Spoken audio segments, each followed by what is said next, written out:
Apesar de ser um pouco antiga, esta questão é tão interessante que não pude deixar de preparar esta análise para você.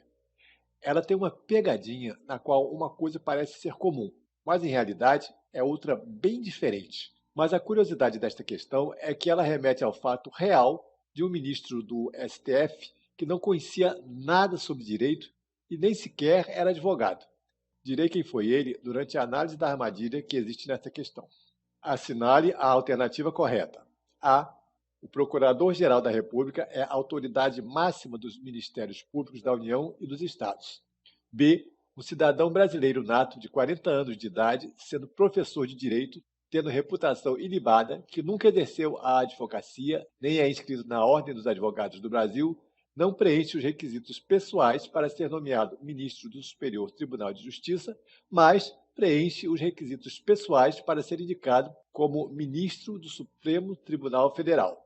C. O mandado de injunção na Constituição de 1998 visa declarar a inconstitucionalidade de omissões do legislador ordinário.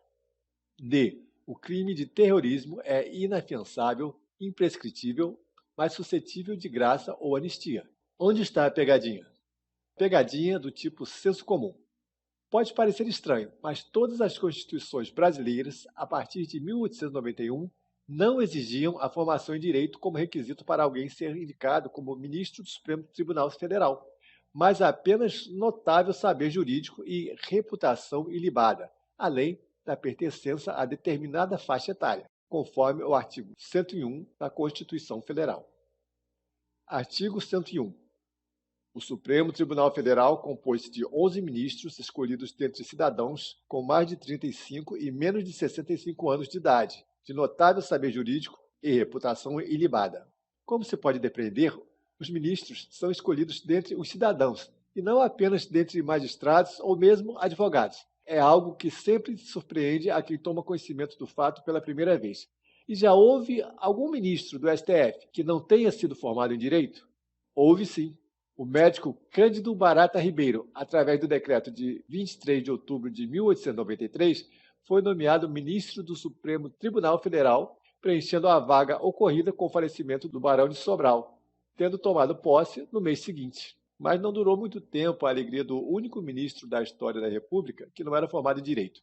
Submetida a sua nomeação ao Senado da República, o mesmo, em 24 de setembro de 1894, negou a aprovação, com base em parecer da Comissão de Justiça e Legislação, que considerou desatendido o requisito de notável saber jurídico. A título de curiosidade, em um simulado realizado pelo site Até Passar, apenas 25,6% dos que responderam a essa questão conseguiram marcar a resposta correta. Em relação às demais alternativas, A está errada porque o Procurador-Geral da República não é a autoridade máxima dos Ministérios Públicos Estaduais, e sim o Procurador-Geral da Justiça. E o crime de terrorismo não é suscetível de graça ou anistia. E também não é imprescritível, conforme está no inciso 43 do famoso artigo 5º da Constituição Federal. A lei considerará crimes inafiançáveis e insuscetíveis de graça ou anistia a prática da tortura, o tráfico ilícito de entorpecentes e drogas, afins, o terrorismo e os definidos como crimes hediondos, por eles respondendo os mandantes, os executores e os que, podendo evitá-lo, se omitirem. Quanto à alternativa C, o que ali se afirma é um grande absurdo. Resposta B. Espero que você tenha gostado desta questão e também se conscientizado das vantagens que pode obter dominando a técnica de reconhecer pegadinhas em provas de concurso.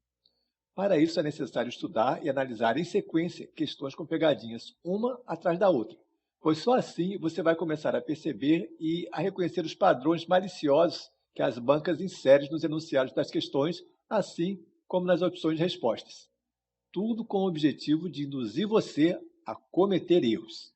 Para facilitar o acesso a questões exclusivamente com armadilhas e para que você possa estudar e analisar, estou te disponibilizando o meu grupo do Facebook Questões Difíceis e com Pegadinhas de Concurso.